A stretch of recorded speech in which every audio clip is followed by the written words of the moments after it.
selective, very incomplete history of Madison. I'm going to tell you, about some of the major trends in the formation of Madison that also have a lot to do with the formation of Wisconsin and the place that we are today. But I have to leave some mystery here because I do want you to read my book. So that will be part of it. Let's see if I can maybe make this change. I can't now see it.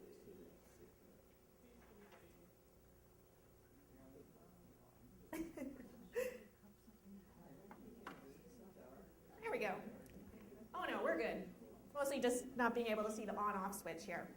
So I'm going to start way, way, way, way, way back before there was Madison, way before there was Wisconsin, to when our state was really covered by a glacier, because the shape of Madison, the shape of our state, is a real direct result of this glacier. So for the last 2.5 million years, the northern hemisphere has really fluctuated between being very warm and being very cold. And those colder periods allowed for the expansion of glaciers. And the last of that glacial expansion was the Laurentide ice sheet, which you can see here, that bottom picture there. It covered most of Canada, the upper Midwest, New England, parts of the West. Now this glacier flowed into Wisconsin about 25,000 years ago, and it left a very impressive mark, not only on Wisconsin, but on the whole country. This glacier actually created the Finger Lakes, Cape Cod as a result of this glacier, but probably the place that had the most visible, lasting impact, where the glacier is most visible, is here in Wisconsin. And they actually gave the glacier, this last kind of move forward of it is actually called the Wisconsin Glacier, because it had such a big effect on the state that we know today. You can see this in the moraines and drumlins around the state. And in Madison, the capital actually sits on the top of a drumlin. And this glacier retreats about 12,000 years ago. Madison was actually still covered in water at that point. The glacial meltwater became Glacial Lake Yahara, and it was really hemmed in by all of the debris from that glacier. So the lakes that we see in Madison today weren't yet there. They were still covered underneath this glacial lake. And this lake was 100 times bigger than the current lakes combined. The isthmus was cut into several different islands, and the water was about 12 feet higher than it is today. Now the lake, all this water eventually broke through the debris, the rocks, the sand, the clay, and the water level dropped. And this is how you get the modern Yahara River in Madison, as well as the lakes that are such an iconic part of the city geography today. You can actually still see the edge of that glacial lake. If you look at Maple Bluff, which is on Lake Mendota, that's actually the edge of Glacial Lake Yahara. I can actually see it out my living room window. So it's pretty cool when I look out the window that I can really see the remnants of this glacier that had such a major impact on the state. So the retreat of this glacier is really when people start moving into Wisconsin. So we get a lot of Paleo-Indians, other native peoples moving into this area. And then in the 17th century, you find Europeans start coming to Wisconsin. Now, the first European in Wisconsin, that title is usually given to a man named Jean Nicolas. Now, he was sent west by Samuel de Champlain, who was the governor of New France, Canada, to find a water route to the Pacific because they wanted to open trade routes with Asia. But Nicolas is probably not the first European actually in Wisconsin. There was another man, Etienne Brule, who is believed to have sailed around the shores of Lake Superior in 1632. But Brule made a very fatal historical error in that he did not write his journey down. And if you do not write your journey down, you do not get to claim the title of first. Nicolas, though, he was a much smarter guy for burnishing his name in history. And so he was sent west just like Brule was, and he landed at Red Banks, which is about where the University of Wisconsin Green Bay is today, in 1634. This is a 19th century painting of that landing. Now remember, Nicolas had been sent west to find a water route to Asia. So Nicolas lands thinking that perhaps he is in Asia. And as you see in this painting here, bring this over here, this is Nicolas. He's put on his finest Chinese robes because he's ready to greet the Asians on the shore. And he steps ashore and he's greeted by some Indians who are perhaps bewildered by this man and what is he doing and what is he wearing. And as I hope you all know, Nicolas did not actually find a water route to Asia. Asia's not a suburb of Green Bay.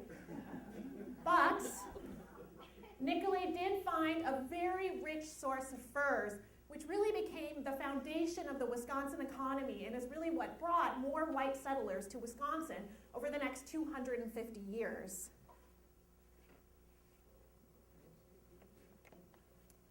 So, as I say, the Wisconsin economy really revolved around this fur trade, and in particular, beaver hats. Beaver hats were the most fashionable kind of hat you could have, and anyone who could secure beaver pelts, send them to Montreal, Quebec, where they were then sent to Europe and made into hats, could get rich.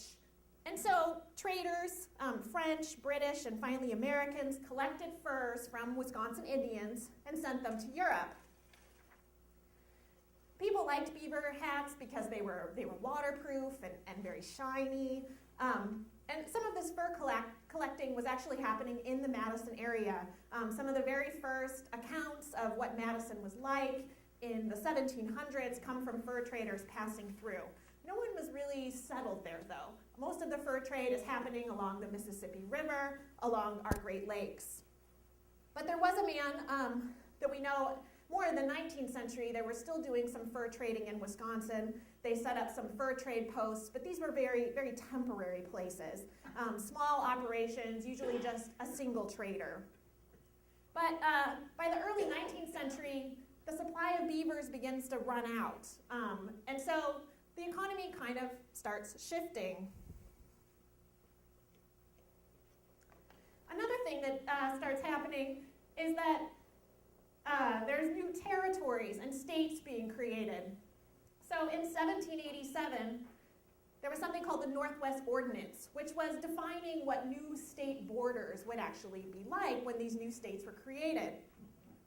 So at the time, they said that any north-south border between new states in the Midwest here would be drawn straight across the bottom of Lake Michigan.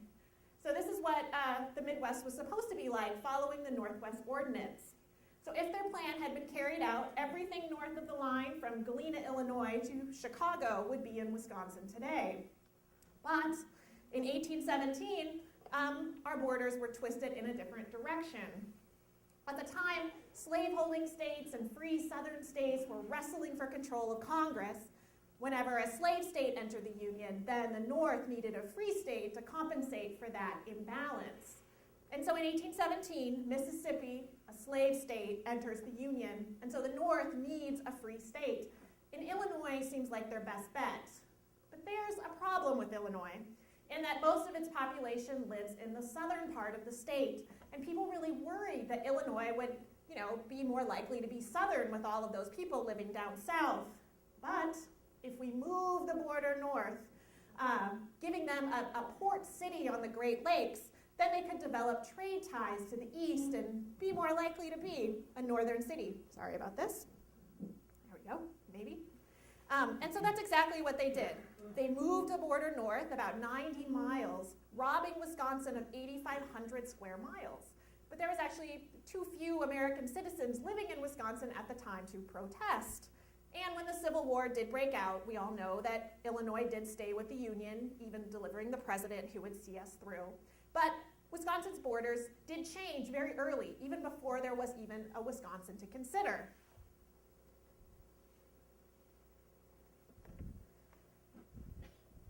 I don't think this fits my head.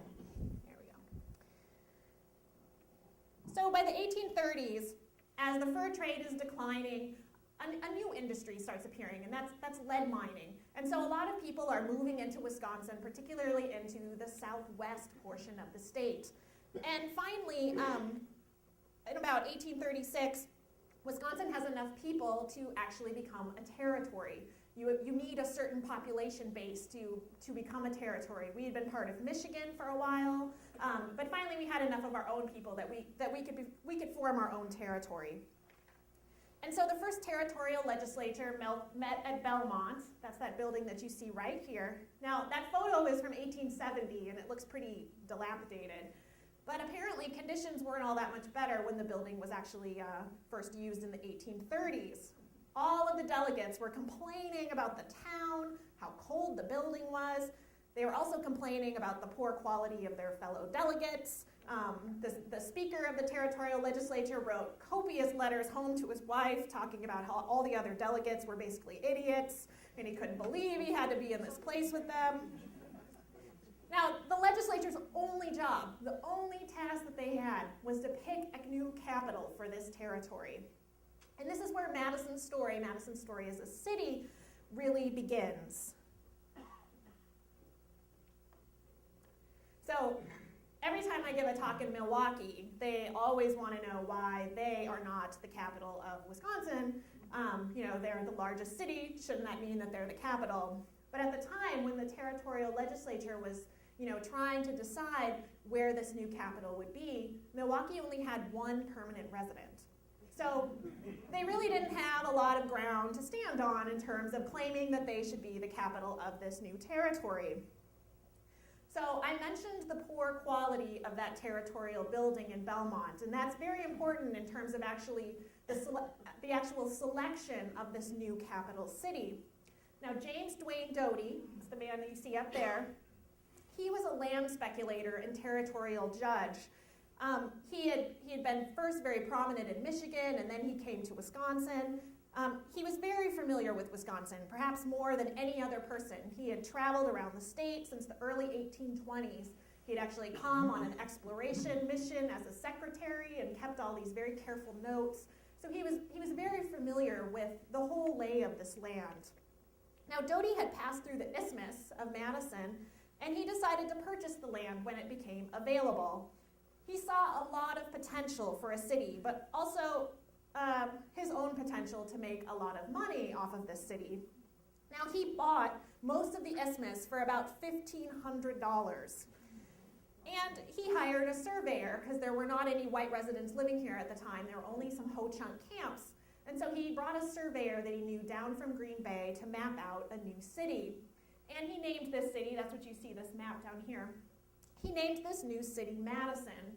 Now, he named it that because President James Madison had just died. And so there was a lot of national sympathy for our former president. And so he was really kind of playing on that sympathy by honoring James Madison's legacy by naming this new town after him. He also named the city's streets after the signers of the U.S. Constitution, which was James Madison's greatest accomplishment, working on that Constitution. And so Doty brings his plan for a new city to Belmont, that drafty building in Belmont. And he didn't just bring that, though. He also had heard that the building was cold and that people were kind of uncomfortable. So he also brought buffalo skin robes for all of the delegates, just to keep them warm. Now, he also promised the legislators discounted parcels of land in the new city if they happened to vote for Madison. Now, there was a lot of competition for the capital at this time, because being selected as the capital of a territory could really make your city, because this is where a lot of the resources would be. And 19 cities vied to be the capital of the new Wisconsin territory, and these included Fond du Lac, Milwaukee with its one resident, Racine, Green Bay, Mineral Point, Portage, Platteville, Madison, several others. And the voting actually took quite some time. They voted again and again and again to try to figure out which one would actually prevail. So Doty, besides all of these bribes that he had brought for the delegates, was actually the only person who had actually been to all of the cities under consideration. And so this gave his word extra weight. And so finally he prevailed on them to vote for Madison, perhaps not terribly surprising. And people began buying lots from Doty. Now, Doty made a mint selling land to settlers and for the construction of government buildings. On his initial investment, remember, he paid $1,500 for the entire isthmus. Doty made $35,000 8 months later. It's not a bad investment for a town that really only existed on paper. I should say, though, that some of the very first accounts of Madison, people were not very positive in their thoughts about what the city was actually like. Some of the soldiers who were passing through the isthmus in 1832 during the Black Hawk War, they were chasing Black Hawk and his followers across the isthmus. They reported that the city was not fit for any sane man to inhabit. They said that if this place had been anywhere else, it would be okay, but it was completely surrounded by swamps, and it was just not a good place to be. And that was kind of the general consensus of a lot of people who went through there. They just looked at it and said, this is marshy and swampy. Why would anyone want to live here? But Doty really had this grand vision for what this place would be like, and he worked tirelessly to really build up Madison as the place to be.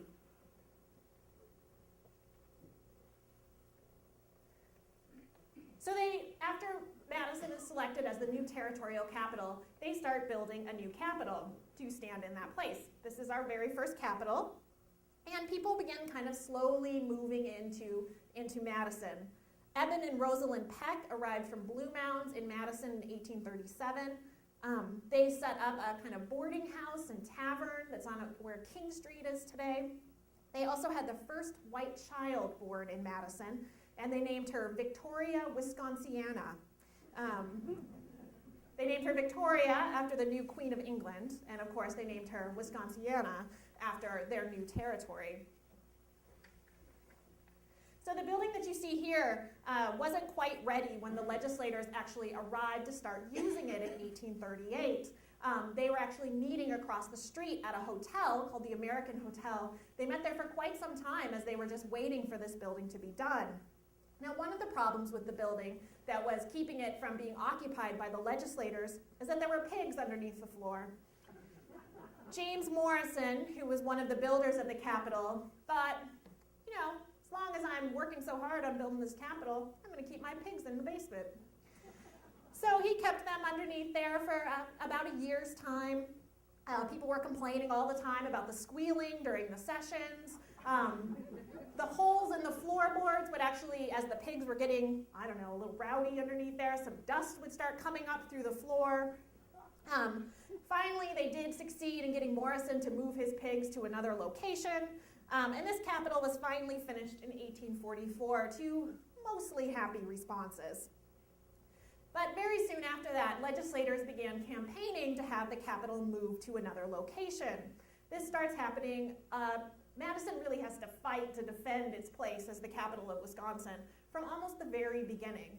Milwaukee starts rearing up its head, trying to seize the capital away. And even after Wisconsin becomes a state in 1848, the calls to move the state capital never really stop.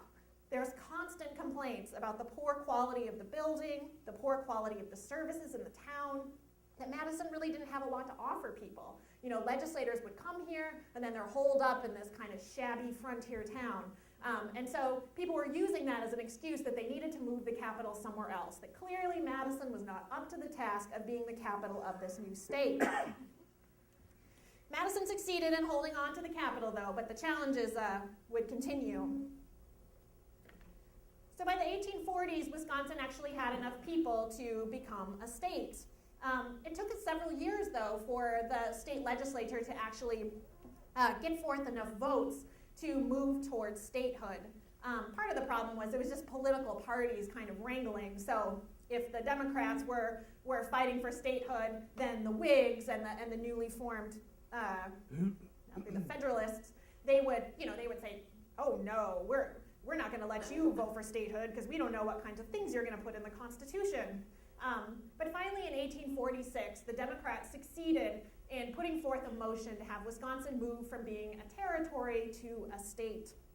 And so the first thing you have to do to become a state is you have to write a constitution that has to be approved by the people. And so in 1846, this Constitutional Convention put together a new constitution that had several very radical provisions. It allowed married women to own property. Now at the time, married women were property in most states, property themselves. They couldn't own property. It also outlawed banks of any kind. People were very suspicious about financial institutions, thought that they were untrustworthy and that the people who worked for them were untrustworthy. And so they just decided that we weren't going to have any banks of any kind in Wisconsin. They also said that you couldn't have denominations of money over $20 because they thought that was also, liable for kind of fraud or counterfeit. And the other very radical thing that they put forth in this new constitution is that they put the question of African American suffrage up to a popular vote. They didn't say straight out in the Constitution that they could vote, but they did kind of leave it an open-ended question. Now, this Constitution was considered way, way, way too radical, but it took about a year of people kind of fighting and arguing over its various provisions before they finally decided to defeat it, and they went back to the drawing board, and they drafted a new Constitution that was far less radical, got rid of all of these kind of controversial positions, and Wisconsin did become a state in 1848. I'm sorry, the mic keeps making that weird noise. I don't know how to fix it. So after statehood, you start seeing immigrants, thousands of immigrants coming to Wisconsin, coming to Madison. Norwegians and Germans were some of the largest groups to really start coming, and they set up newspapers, shops, schools, and churches. Madison, though, was really controlled by Yankees, people from New England and upstate New York. They were some of the earliest settlers in Wisconsin, and they tended to control the economy and the politics of the state. In part, it was because they were already Americans, and so they were already kind of familiar with how this whole thing worked. Whereas the immigrants were, new to how the American systems worked, and so it was harder for them to figure out how to actually get involved in politics. So there was a lot of tension between these Yankees and these new immigrants. One of the main sources of tension was, the immigrants' predilection for alcohol. The Yankees were not terribly fond of drinking and worked several times to actually try to get prohibition of all alcohol within the city. Now the German immigrants, on the other hand, were like, no, this is an elemental part of our culture. This is what we want to do. And so there was constant tension over alcohol throughout the 19th century and into the early 20th century between these two groups. Now, these immigrants are coming, but Madison's growth isn't really happening fast enough for a lot of the city leaders.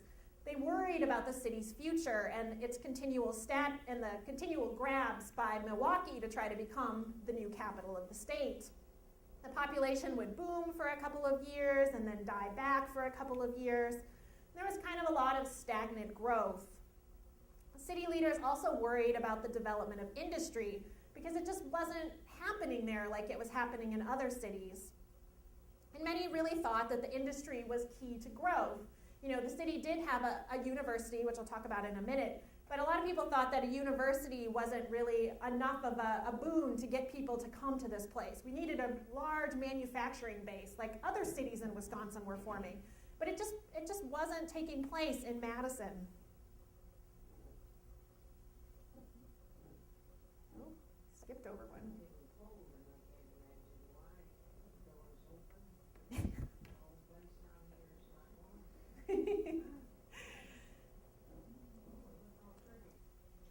So a state university was part of the plan for Madison very, very early. James Duane Doty, the guy who conned us into having it as our new capital, he had actually included a spot on that early map of what he envisioned for Madison, what he called College Hill. It's now what we call Bascom Hill. But this was really early on in the planning that there would be a major university here. Now, nothing really much happened with this until Wisconsin becomes a state. A university is again mentioned in our state constitution. And after statehood is really when the momentum starts forming to actually make this happen. So the first University of Wisconsin class met in the fall of 1849. Its first professor was a man named John Sterling. He was a mathematics professor, and he had 17 students. And they actually didn't have any buildings to meet in at the time, so they actually met at the Madison Female Academy for about a year, and this was located about 2 blocks off where the Capitol is today. And it was a women's school, and all of the early first year students at the University of Wisconsin were men, so I don't know what they thought about that. But within a year, they were actually moved to the current site of the university. Some of the first buildings were North and South Hall, which are on Bascom Hill. And the school starts to grow and actually becomes coeducational very early.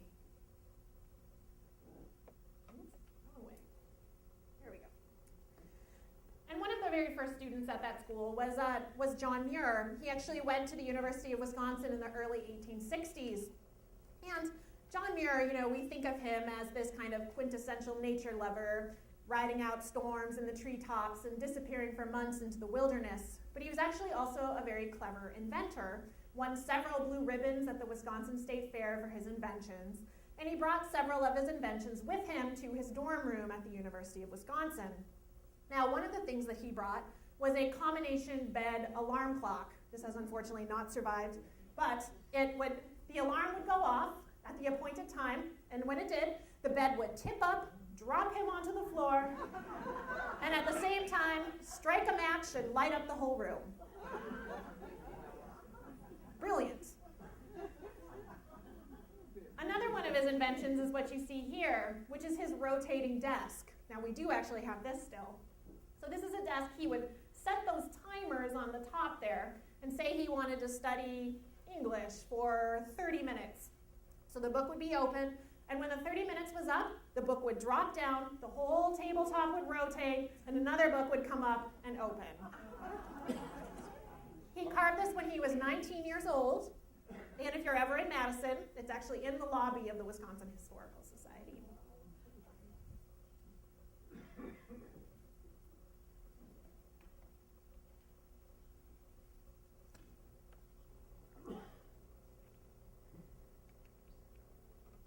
So during the Civil War, once the war actually broke out in 1861, the call went out for soldiers, and Madison actually sent 3 times as many soldiers as Milwaukee, which was the next biggest city to send soldiers to the war.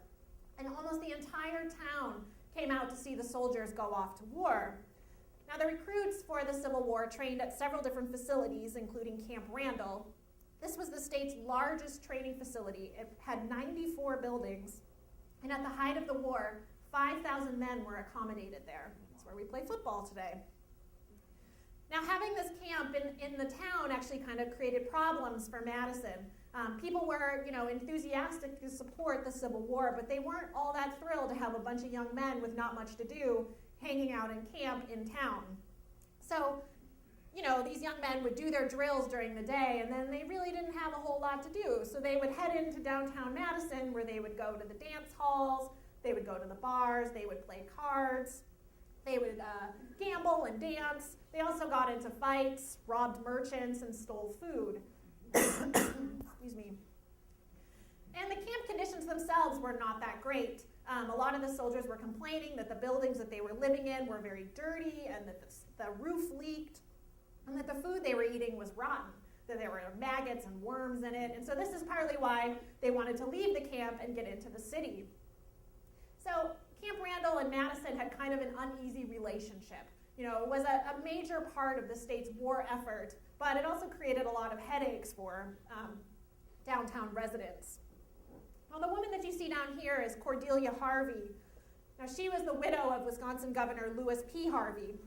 He had been governor when the war first broke out, and he had actually died in a kind of tragic accident. He was down south inspecting the Wisconsin troops, and he kind of, misstepped and ended up drowning. And so Cordelia Harvey, obviously saddened by the loss of her husband, but she really remained committed to the Union cause.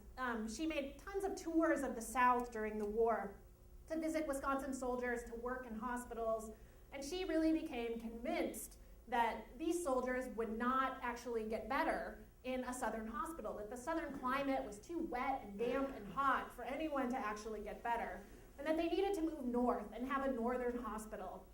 And so she actually traveled to Washington, D.C., where she met with President Abraham Lincoln and the Secretary of War to try to convince them, sorry about that, that they needed to have a northern hospital in Madison.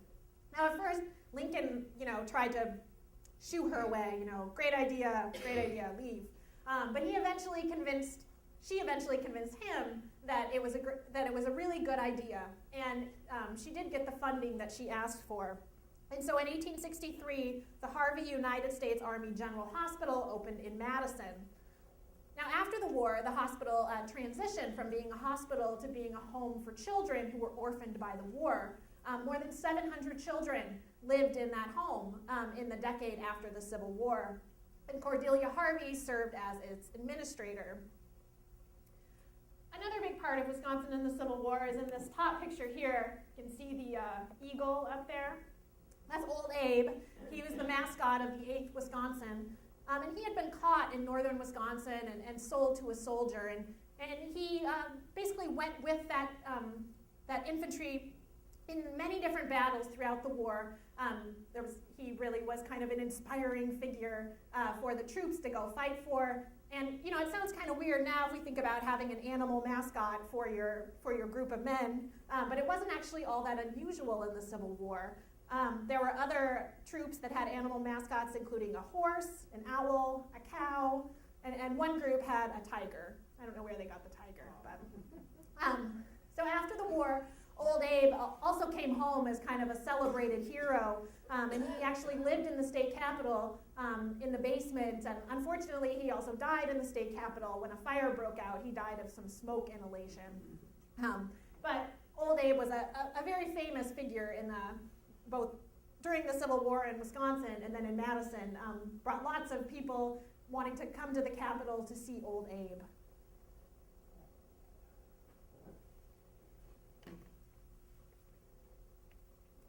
So during the Civil War, even right before it, that new capital that Madison had right after we became a territory, we'd really kind of outgrown it. The state was growing very, very fast, and that capital, you know, they thought about renovating it. It just couldn't hold all of the functions, all of the people that it needed to have.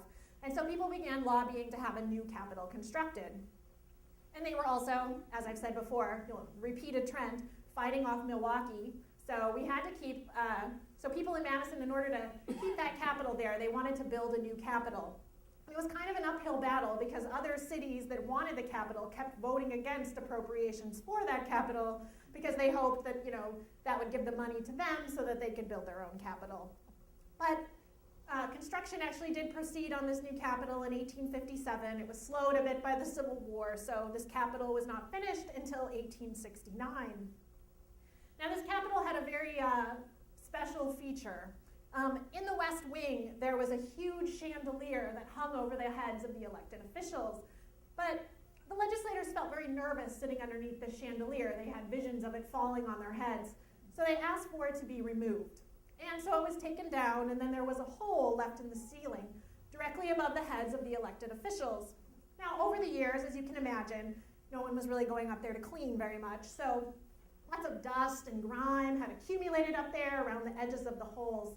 And one day in the 1890s, a legislator was sitting at his desk listening to someone drone on for hours.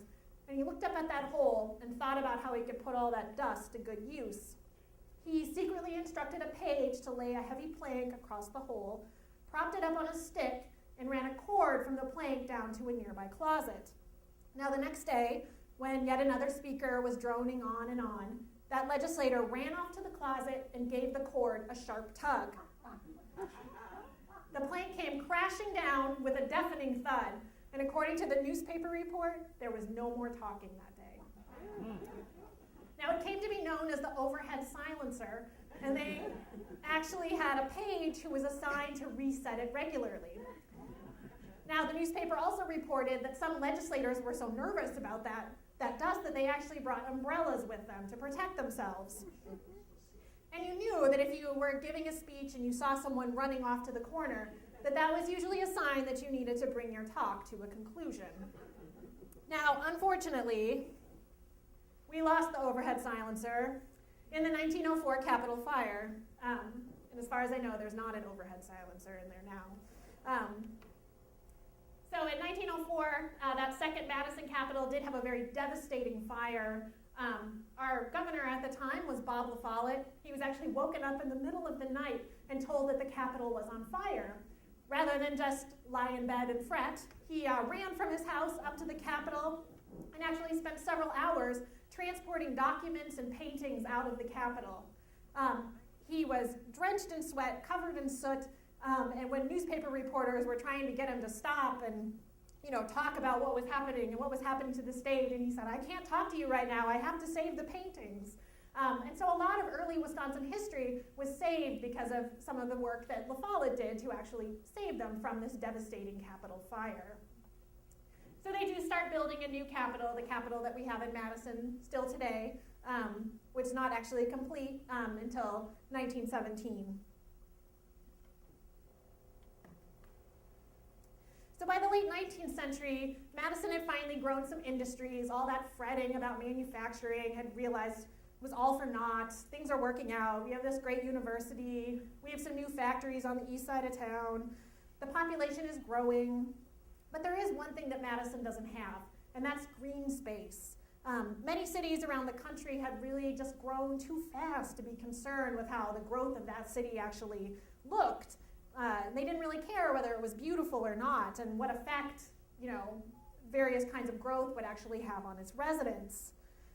Again, Madison leaders had been so concerned about getting some kind of manufacturing or industry in the city that they hadn't really stopped to consider the fact that a park might be nice. So Doty's original plan for the city had called for one park, and it was around the Capitol. Didn't really take advantage of, what we think of as Madison's real advantage today, its lakefront. Madison has actually a very long history of ignoring its lakes. The lots that were the first to go in the city were all near what is today King Street. No one, not even wealthier residents, wanted to be near the lakes. Part of it is because we were dumping our sewage in the lakes. But there was also just some general, people weren't all that interested in being in the lakes. And it was actually illegal to swim within city limits until the early 20th century in Madison. And part of it was because city leaders were a little bit prudish, and they thought that bathing costumes were just a little too risque. And so they didn't want to see that within their city. So, if you went to Monona, you could swim in the lake, but not in Madison. And so residents really were not out enjoying the lakes, which seems kind of incomprehensible to me today. And so this avoidance of the lakes was something that city planner John Nolan, who I'll talk about in a minute, also criticized as a fault of the city. Now residents began organizing, though, to beautify the city. And the first of these was the Madison Improvement Association. But it only lasted a few years, despite some very grand ambitions for the city. They actually even hired Frank Lloyd Wright to design some of the new buildings. But a depression in 1893 really helped to sink any of these plans. At the same time, though, another group was forming, and it was led by this man that you see here. His name's John Olin. He was a UW law professor, and he was part of an organization called the Madison Park and Pleasure Drive Association. Now, the group was organized with the sole purpose of constructing beautiful roadways for carriage rides as an escape from city life. Now, the first one ran along Lake Mendota through what was the University of Wisconsin's farm. That western side of campus used to pretty much be all kind of university farmland. So they opened more roads around the lakes, outside of the city, and these proved very, very popular. But the city was still kind of unwilling to support the formation of parks. So the Park and Pleasure Drive Association expanded their mission. I should have said their original name was just the Pleasure Drive Association. But when they realized that the city was not really getting behind parks, they added the word parks to their name. And they did this in 1900. And this was in large measure because of a man named Daniel Tenney, who volunteered to donate land to the association if they would turn it into a park. Olin and his association agreed, and with support from families around town, Tenney Park opened. Now, the association next began a very ambitious project along the Yahara River to turn that into a park that was so successful that more people began donating land and money. And so Madison soon had 3 parks, and by 1905 had 154 acres of green space. It's pretty good considering we had none only a decade before.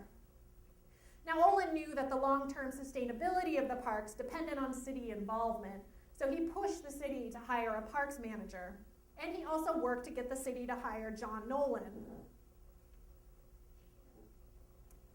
John Nolan was a kind of up-and-coming city planner at the time, when the idea of city planning was still pretty foreign.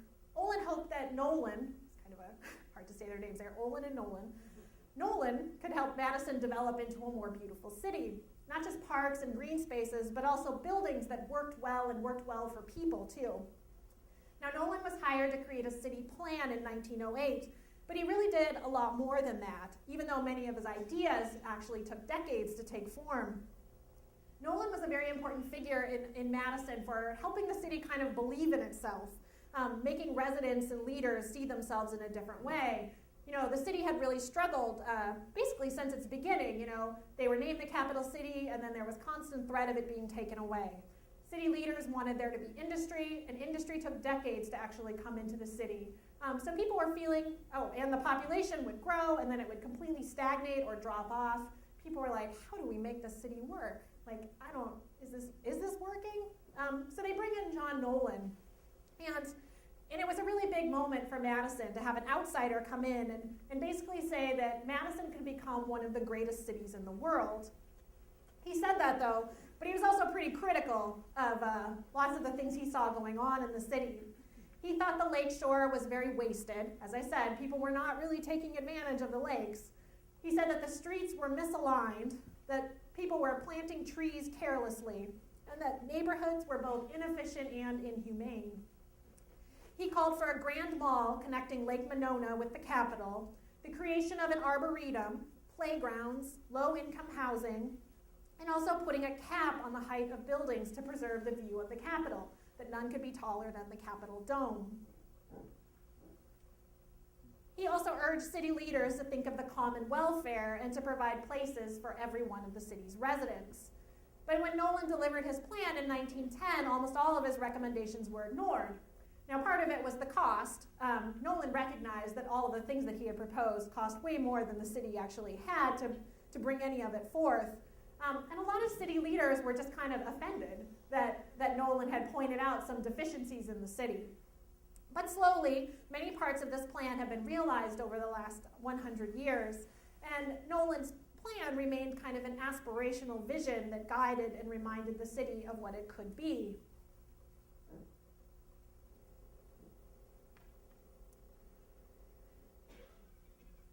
So Madison also plays a very important role in World War I. Now, we generally associate food conservation efforts with World War II, but it turns out that a lot of the food conservation programs that we think of as World War II bound actually began in World War I, and they began in Madison. Magnus Swenson, this man that you see here, he had a background in sugar refining and kind of creating more efficiencies in industry. And when the U.S. went to war, he was chosen to lead the State Council of Defense. Now, one of the first things that he did was implement a food rationing program. And he basically did that unasked. No one asked him to try to save any kind of food. Wheat, meat, sugar were some of the items needed for soldiers, so Swenson began implementing programs that became national models. He started meatless and wheatless days, and he worked with the home economists at the University of Wisconsin to come up with recipes to teach classes. They put out all kinds of recipe books to help you cook meatless and wheatless. He encouraged home gardening and the consumption of more vegetables. He issued food conservation pledge cards that local women's committees would travel around the state getting families to sign on to. Families would hang a card in their window to show their neighbors that they had actually signed it. And if you didn't have a card, that was often a sign of shame, that you hadn't taken part in these food conservation programs.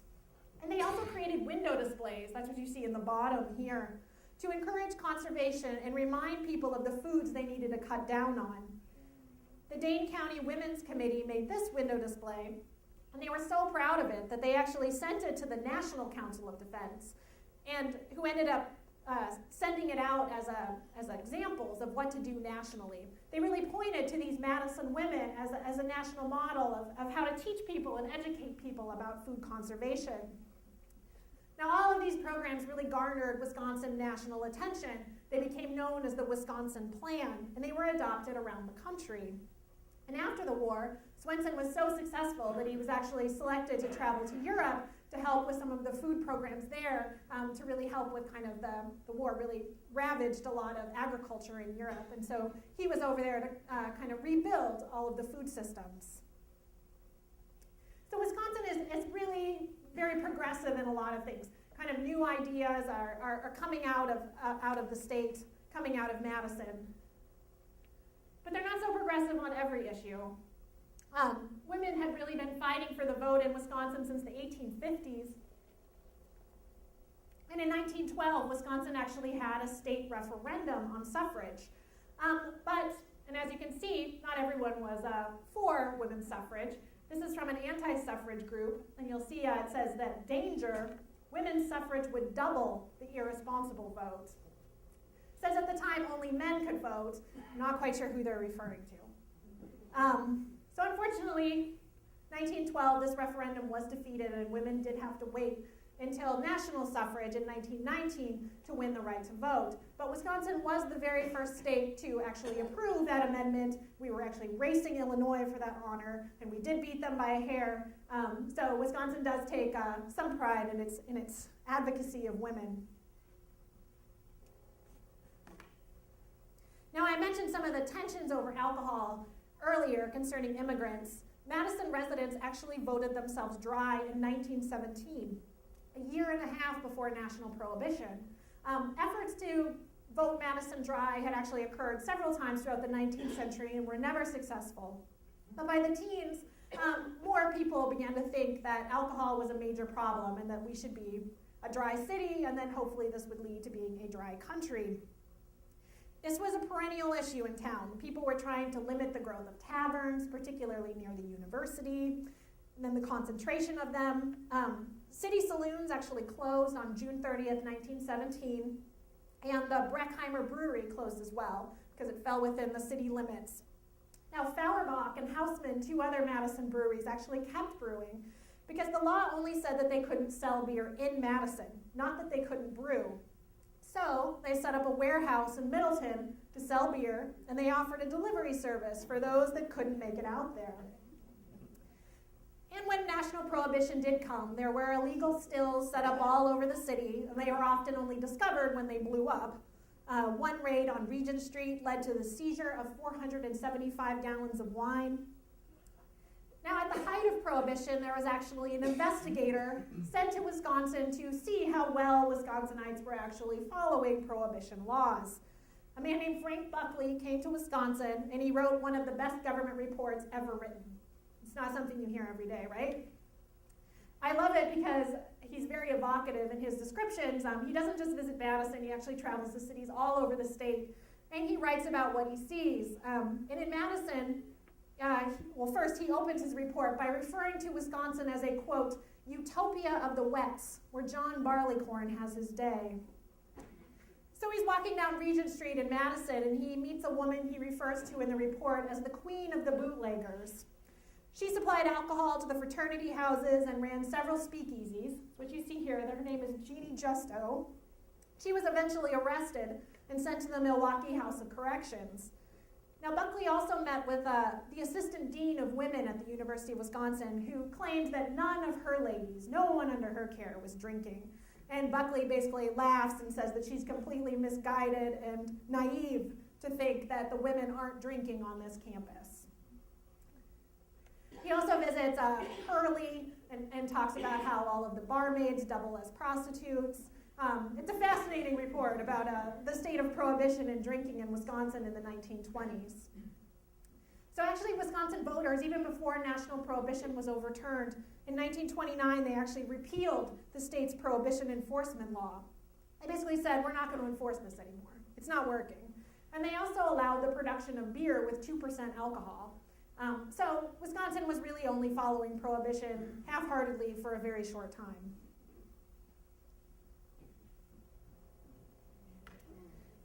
Something else that starts happening, unfortunately, in the 1920s is the reemergence of the KKK. And they start appearing all over the place and in Wisconsin. This is actually a rally on State Street in 1924. Now, the KKK really didn't have the traditional targets when we think about them. They didn't have those people here in Wisconsin. So they made kind of a different promise to attract members. In Madison, they claimed that they would clean up the Regent Street neighborhood, which is where a lot of the illegal stills were and the speakeasies in town. It's where a lot of the lower class, working class immigrants lived. That was often where, if you were a new immigrant, you settled in Madison. And so they targeted that area and said that they were going to clean it up. The mayor actually hired a member of the KKK to work for the city for a brief time in the police department. But this really only lasted a very short amount of time. The KKK had basically left Wisconsin by the late 1920s.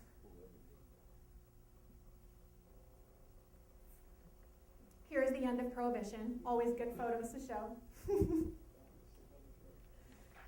So I obviously could tell you much more about Madison, but by the 1930s, you really find that much of the modern shape of the city has taken place. We have a university.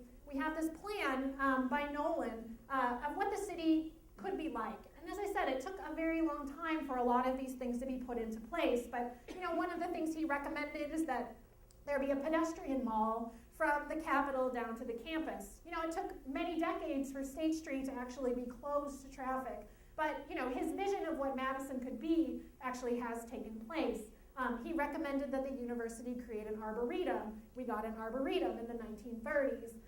And so you find a lot of the foundations of what Madison is today really set by the early 20th century. I'm just going to read you a little piece from the conclusion, and then I will happily take your questions. Over the years, Madison has developed a civic personality that is vital but not restless, sophisticated and friendly. Few people who have lived in Madison ever move away of their own free will. That's what a September 6, 1948 issue of Life magazine proclaimed after naming Madison the best city in America. Residents paged through photos showing their city's peaceful parks, gracious homes, and beautiful lakes in a piece titled The Good Life in Madison. And for many in Madison, life was pretty good. The Life article became the first of many to praise Madison, seemingly fulfilling the promise that John Nolan had seen 40 years before in his seminal 1910 plan for the city.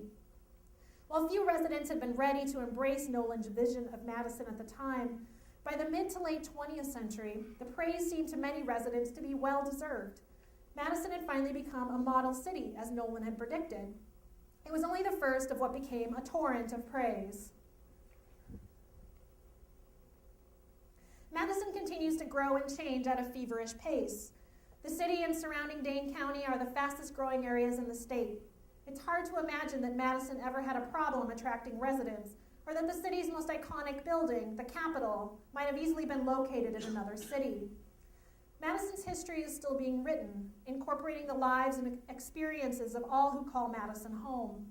As the city looks to the future, Madison must continue to balance its zest for change and innovation with a healthy respect for its history and tradition, remembering that what we all hold dear will provide a way forward for all Madison residents. Thank you very much. I'm happy to take your questions.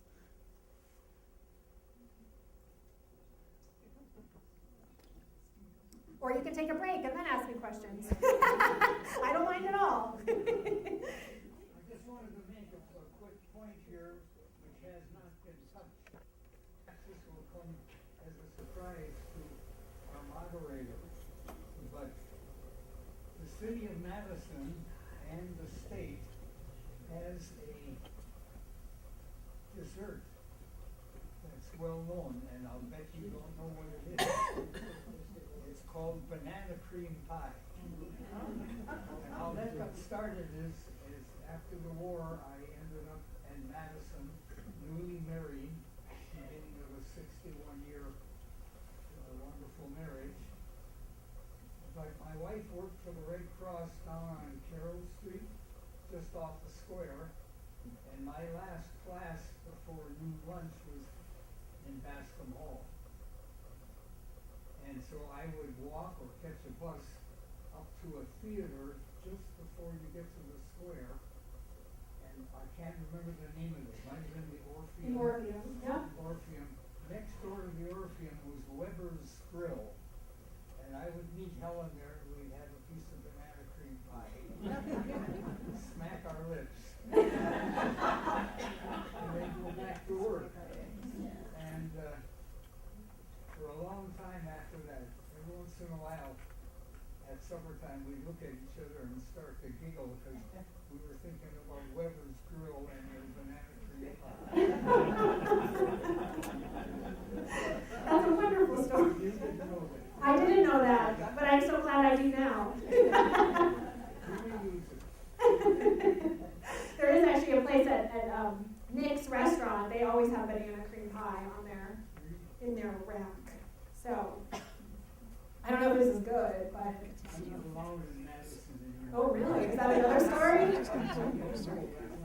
I don't understand. What kind of stories are you telling? Been here.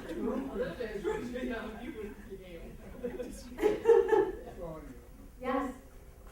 Just a comment before my other question. Another famous pie in Madison is at the Union, the Black Bottom pie, which is to die for. It is. But my question is, each time the Capitol was redone, was it always on the same site where it is now? It was. The question was each time the Capitol, as I said, that we have in Madison now is our third Capitol to stand there. And each time it was rebuilt on that same site. Always getting bigger though. Yeah. Our first Capitol was much smaller, actually had a tin dome. And people praised it as being very, very beautiful. That second Capitol with the wonderful overhead silencer was actually criticized from almost the very beginning. And it was basically too small from the moment its doors actually opened. And so people were kind of lobbying to try to figure out how to actually make it bigger. At various times, the legislature actually was forced to meet off-site because of the Capitol being too small. That doesn't seem to happen anymore. I guess everything's the right size now. But yeah, they really did decide early on that that highest point on the isthmus was really the best spot for the Capitol, the top of that glacial drumlin. And so the Capitol footprint has expanded, but always on that same spot. Yes? I lived on West Birmingham in Madison for a number of years, and I was told that Birmingham Park was the first park in Madison, and it was built on landfill, which is perfectly evident from all the money that I have in my house. And it's a very small park, Birmingham Park, but I just wondered if you knew anything about the history of Birmingham Park. Yeah, so the question was about Brittingham Park and whether she'd heard that it was the first park in Madison. So Tenney Park is generally considered, which is over on the Yahara River on the east side of town, generally considered the first official park in Madison. But that's a little bit of a misnomer because that actually wasn't technically part of Madison at the time. It was right on the edge of what was considered the city limits.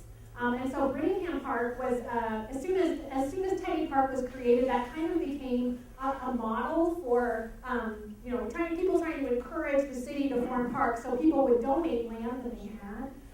And so Brittingham Park was one of an early park where land was kind of sold very cheaply to create another park. Much of Madison was really, really marshy, and so a lot of areas kind of landfill and filled in area. Actually, almost the entire east side of the isthmus was kind of a real marshy area. That's why it was actually not part of Madison for quite some time, is because the land was so bad that you couldn't actually really build on top of it. They really did have to fill in that part of the city. And the same thing is definitely true of that kind of just west of the Capitol where Brittingham Park is, around the